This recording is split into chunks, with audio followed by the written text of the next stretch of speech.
Hi everyone, thanks for joining me for this new Allan Holdsworth lesson video. So last lesson video I said we were going to do an easy one, and here it is, Devil Take the Hindmost. Now this is actually a pretty simple song because Allan wanted to actually write a simple song. He said he wanted to kind of write a simpler song so the guys didn't have to labor over all these different changes and stuff that was allow them to just play the song and not have to think so much about all the different changes and just to be free and to, you know, have fun playing the song. So he wrote this song specifically to be pretty simple. Originally I didn't think I wanted to put this song on my list because I didn't think there was that much to really learn from it in terms of like really cool and interesting voicings. But as I learned a little bit more of it, I realized that this actually is a pretty good opportunity to see how Allan thinks of chords and different voicings sort of within that key. We won't see it from the main head section, it'll sort of come from the solo section. And what I'll do is I'll show you the chords for the solo section, sort of an abridged way of playing them, or what the chords Allan uses the most there, because there's a lot of freedom there. And then I'll show you some other alternative voicings that he would use to really get the same point across, because remember, Allan doesn't always think of chords as much as he thinks of the scale that they belong to, so a lot of chords have some light variation, but the core of the chord is pretty much the same, or at least the essence of the chord is the same. So anyway, here it is, Devil Take the Hindmost.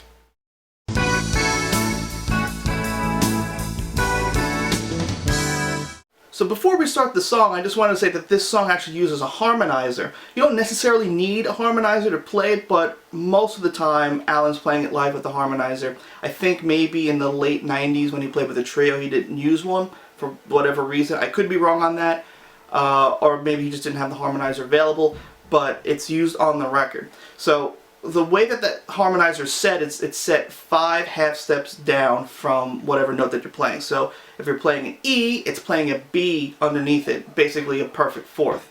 So if I was to play an E note, it's playing a B, or if I'm playing an E major triad, a B major triad is being played underneath. I'm not going to talk about what the overall harmony is because it's just going to be more confusing. I'm just going to talk about what Allan's actually physically playing with his left hand, or his right hand. So harmonizer off, harmonizer on.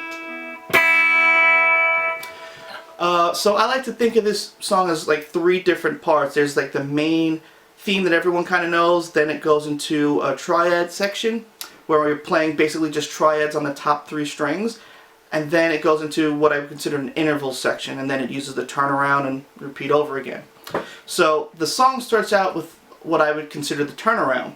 So it's just a B minor second interval to a D major second interval. Now I think the way Allan's interpreting this as this is the 2 and the flat 3 of an A minor add 9 chord, and this part here is the 2 and the major third of a C major add 9 chord. But I could be wrong, but I'm pretty sure that's what he's thinking. Then after that comes a C major, and then Allan uses his 3rd and 4th finger to play, and then his 1st finger on the high E string for this F major. I find that a little tricky personally. I'd rather do this because I feel like I have more control over the strings. But it just goes to F major. Not on the record, but a lot of times later in his career, probably after like 1991 or something, Allan would actually start to slide from F to G, and then start the main part. So this is what the turnaround sounds like. Then it goes into the main section. Main section, real simple. Starts with a G major triad to a D major. Now for this part, Allan actually likes to bar with his pinky and uses 2nd, 3rd, and 4th fingers. I find that really awkward. Barring with your pinky will come into play later in the song. It makes more sense, but for this part it doesn't. Also, you can play the open E string here, which adds another element of harmony to it. It's not on the record, I don't think, but it's something that you can do, and it happens also when it modulates down. Then it goes to D major to A major, and then it repeats back the same way again. Then from here, you slide your 3rd finger from the C major triad to a D major triad, and then back to C, like that. Then it repeats the same way again. And then it ends on a C major triad. So this is what that whole section sounds like.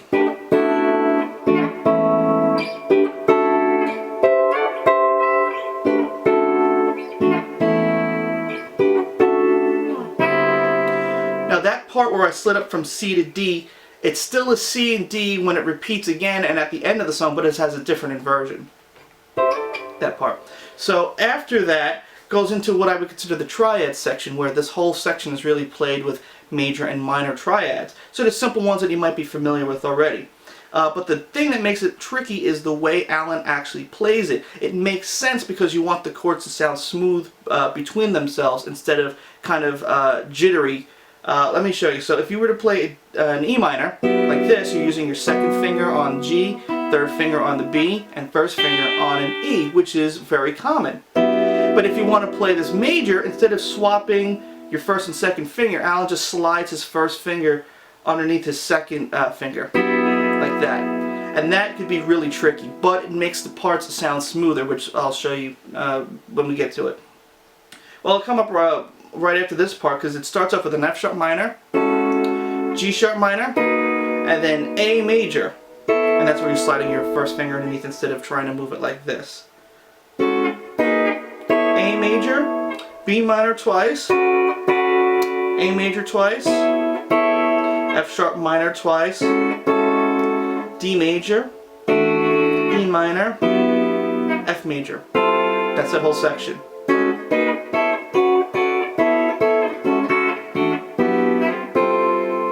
Now what's interesting here is the harmony that's going on, because that's all not diatonic to one key. So let's investigate what's going on here.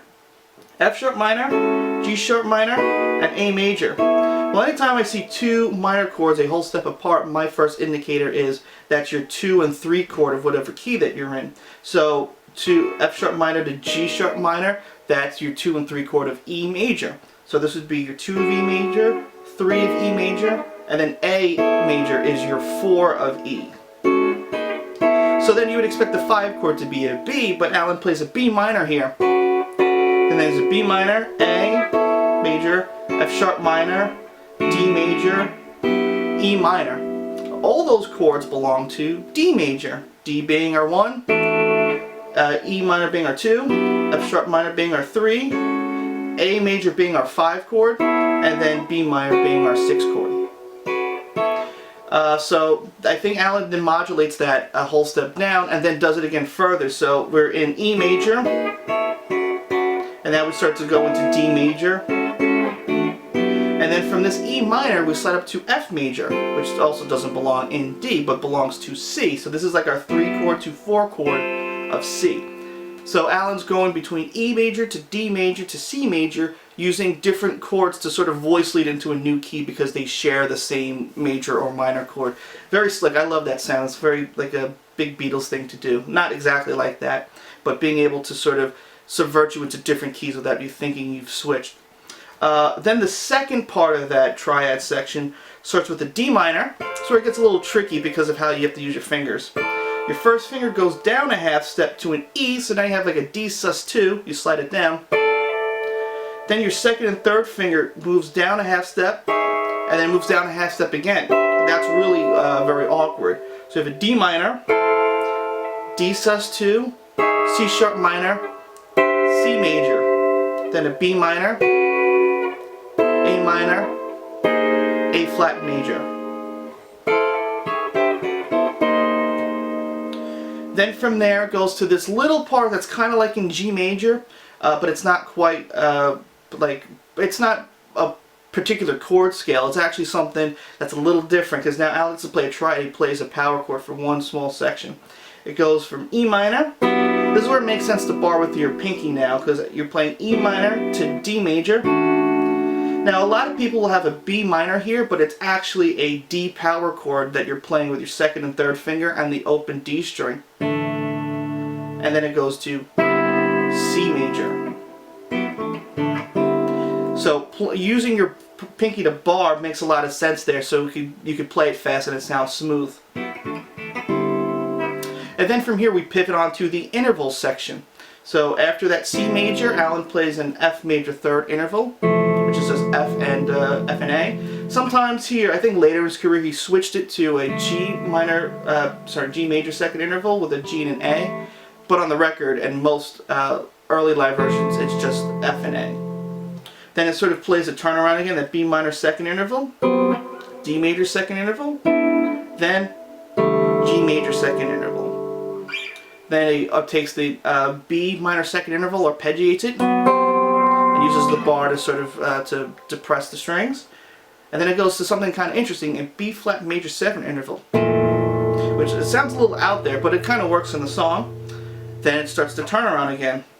Whoops. And then everything repeats the same exact way, except that C and D section. Instead of playing it and barring it between the D, G, and B string, we're playing it with the C major triad on the G, B, and E string, like this. Now that we're playing higher up on the neck, it's going to get a little tricky because the frets get a little bit smaller, but that's what he's doing. And then when this part repeats again at the end, that's what he's doing there. So this is what that whole ending section sounds like, after the second repeat, I should say.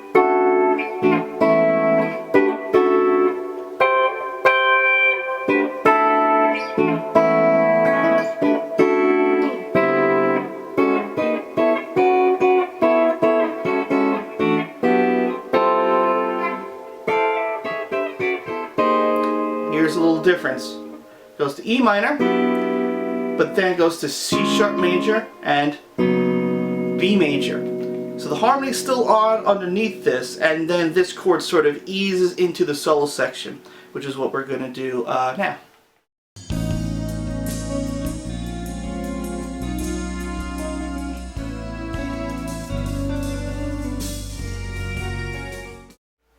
So before I get into the solo, at least the chords before the solo section, I want to talk about the section as a whole to begin with.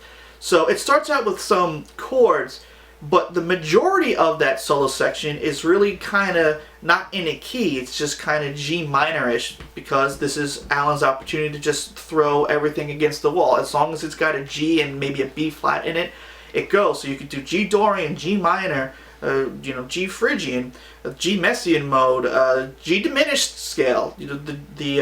Anything that you can think of fits in there, because it's anything goes. And a lot of times there'll be sections where the keyboard player at the time will sort of step back, and Allan will just be playing with Gary Husband or whoever, and they just do a completely free improv section.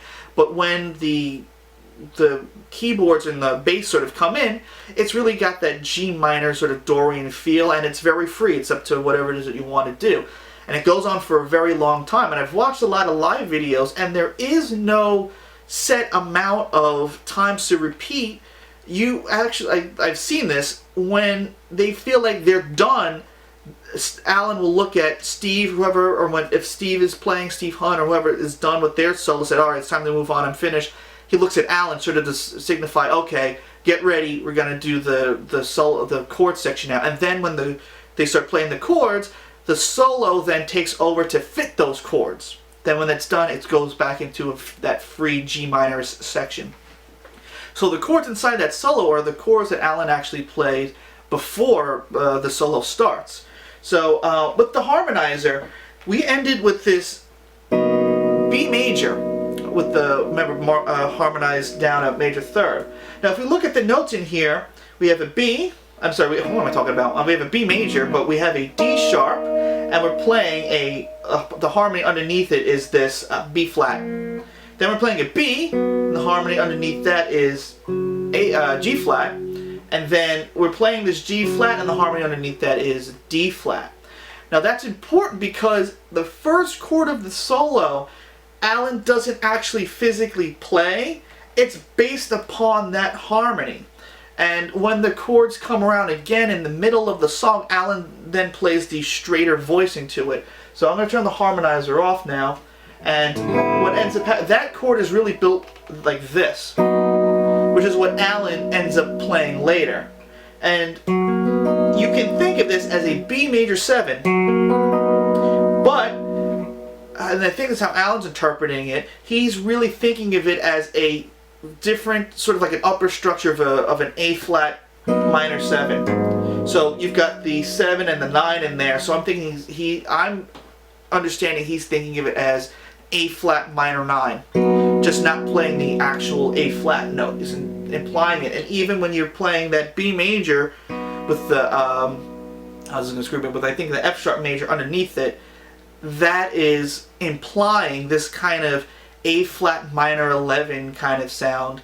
But you're not playing the A flat. I don't think it's in there. I don't even remember the notes of the chord that I just said. But remember, when the solo starts, he doesn't start with that chord. It just hangs over. When he does start playing, these are the chords that he normally plays. In the next section, I'll talk about all the different choices that you can use. So, the next chord would be this A major add 9 with the sharp 11, with the add sharp 11. This is important, so we just ended there with that sort of B major, and now we're using that sort of pedal point, that D sharp as the sharp 11 to A major add 9, add sharp 11. Then that moves up a whole step, because now we play this B flat minor 9. Remember, I'm not thinking of this as a major 7 voicing as I've done before. I'm basing it under B flat minor. And then we keep that sharp 11 again to this B major add 9, add sharp 11. Then this chord moves down a half step to an A major add 9. Then you take your first finger off from this A and you play the 11, the D here. So now we have an add 9, add 11 sound. And then finally it goes to a G flat or F sharp major add 9. And then if you want with your middle finger, you can slide up to the sus4 and back down. Now that whole section repeats almost the same way. It gets transposed, but it's a little bit different. So it starts up again with B flat minor 9 to B major add 9, add sharp 11. This is where it's different. Allan does a lot of different voicings and different chords over this section. Ultimately, he's thinking of a C minor 9 to a C sharp minor 9. I think probably the best chord to play is that same kind of major 7 voicing that I showed before. So you can think of the C minor 9 to C sharp minor 9, then to a B major add 9, a D major add 9. With that same idea, then you take your first finger off and you play the 11. Like that, so it's D major add 9, add 11. And then you end with a B major B flat major add 9, but then you can also use the sus4 and then go back down.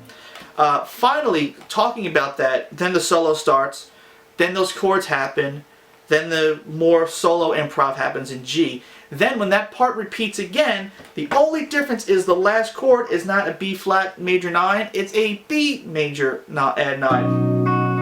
And then it goes into the end section. That's the only difference, so I guess I'll talk about in the next section. So those are really the main types of voicings that Allan's playing there, and now I'll show you some of the different variations you can choose.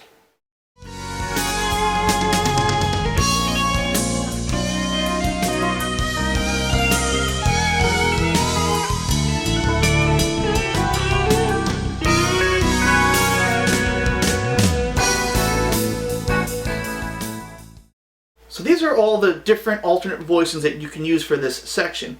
So when the solo comes back, Allan actually plays this A flat minor 9 voicing almost all the time. But of course you can choose any voicing that you want that fits, including other ones that he used for later chords here. So you can even do like an A flat minor add 9.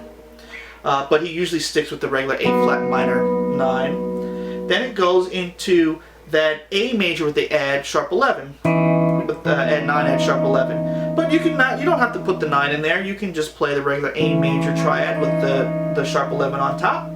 Or if you want, you can even play the root, the major third, the sharp 11, and the 9 up there with your pinky, if you want. Then it goes to the B flat minor 9. But instead of playing the B flat minor 9 like this, maybe you want to play B flat minor add 9. Then the next chord after that is that B major add 9. But if you're coming from that B flat, if you move your third and fourth finger up a half step and then move your pinky on that D sharp, well now you have a B major add 9 But instead of a B and a F sharp on top, you have a B flat, or an A sharp I should say, and an F. Your major 7 and your sharp 11. So you have this major 7, sharp 11, or major 9, sharp 11, but you're not playing the B, because remember the B could be being implied by the bass. So you can do that there too if you want. Then A flat major add 9, this is usually the same, and then grabbing the 11 on top. Now for the F sharp major add 9 section, I mean, you can also just not play the whole chord, you can just play the top part of it like that, which he does frequently. Or you can think of it as part of F sharp major. So once again, Allan takes that same kind of chord scales that he likes to do. You can do this little like B flat minor, B major, C sharp major, E minor, and F sharp major up there. You can even do F sharp major, G sharp minor, A sharp minor, all a part of it. Or you can do regular F sharp major 7. He likes to do even pull up of your pinky, or you can even play this voicing up here. He usually uses them in conjunction. I mean, if you want, you can even play the major 7 voicing up here. I don't think I've ever seen him do that, but you can do that, or you can even do this kind of thing here where you're playing the, you got the F sharp on top, and then you're playing the F, and then the C sharp, and then you move that major 3rd down to like a B major. Once again, that part is very free, and most of the time in live situations, especially later in his career, Allan plays that part more as a chord scale instead of playing the F sharp major add 9. Then from there, we got the same kind of idea. Once again, the B flat minor 9 to B major add sharp 11, B major add 9 add sharp 11. Once again, you can take the same voicings that you want before even these. Now I said these two chords are the ones that have the most variation to them. The C sharp minor 9 and the C minor 9 part. Well, I should say C minor 9 and C sharp minor 9, how they happen in the song.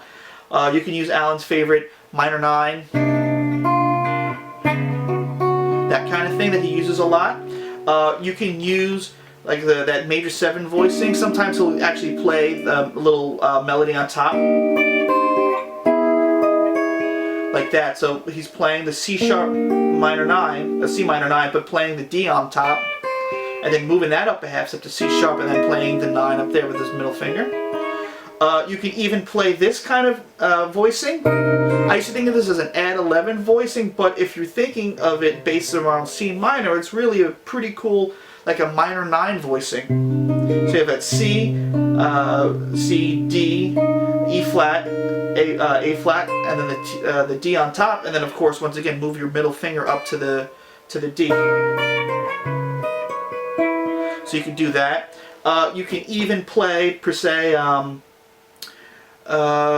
it's regular C minor add 9 or C sharp minor 9. When you get to the C sharp part, you can even do something. You can play its relative major. So instead of playing C sharp minor, you can think of it as like an E Lydian kind of thing, and play this E, G sharp, and A sharp kind of thing, and put your pinky on the 9 there, so you can play like an E major add 9 add sharp 11, or take that same voicing and then put the C sharp on the top, and then move your first finger down, and adding the C. So this is all part of C Dorian, C sharp Dorian, or like an E Lydian kind of section.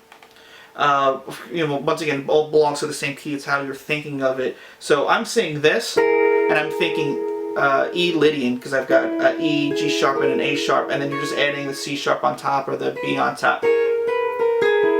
So just different voicings that you can use. Then it goes to the D major, to add 9, and now you can add the 11 here, but you can also put your first finger and bar the 8th fret, and now you're adding the flat 7 and the 11 on top. And then finally, B flat major add 9. So, and that part is usually the same, or you know, you just play the top half of it.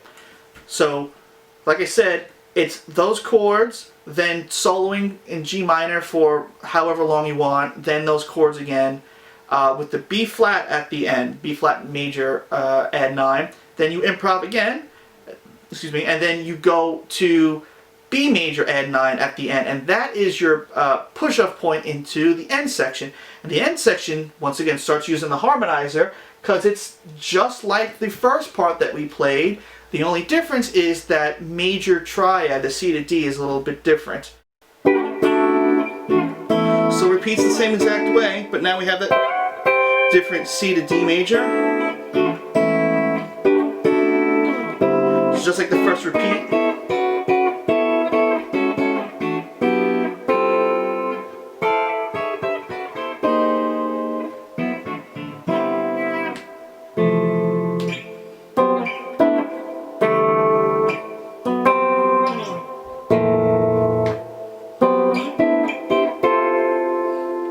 That's it. That's the whole song. Like I said, it's relatively simple.